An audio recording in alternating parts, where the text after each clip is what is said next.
Hi guys, welcome back to the lesson 2 of our pivot table series. If you haven't seen the lesson 1, the link is in the description below. Please watch that first before you watch this video. Alright, so in this video we're gonna go over the rows and aggregation manipulation. So let's go back to our example of a portfolio where we have a ticker, category, and the profits. So let's create our pivot table that we created in lesson 1 as well. Just so you guys remember. Alright, so we have our pivot table. Now let's select the rows, category, and profit, right? That's what we had in our lesson 1.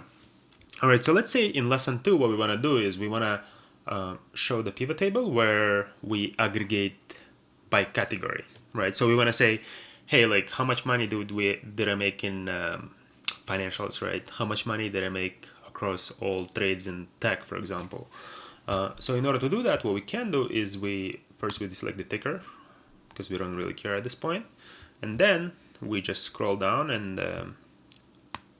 drag the category into the rows. Boom, we got the category here, right? To make it a little bit prettier, let's remove the category. I'm gonna right click and then just gonna click remove field.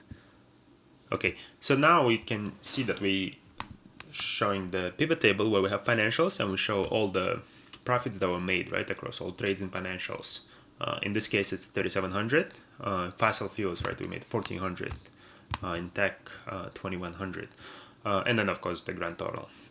So now, let's say instead of just showing the sum across all profits, right, in financials or fossil fuels, we want to see the average price of average profit that we made per trade. That is useful because, you know, if we had one trade that was really successful, it will just screw up the all summary for us, right? Alright, so in order to do that, let's switch to the values aggregation and then click on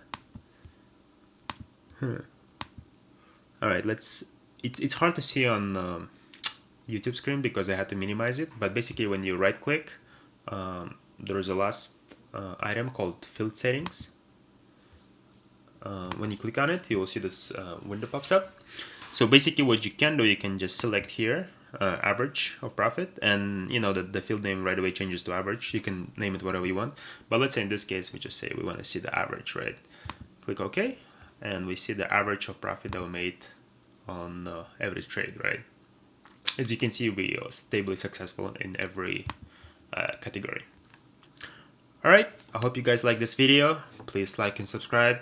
In the later videos, we're going to go into more details, more advanced stuff. Thank you very much.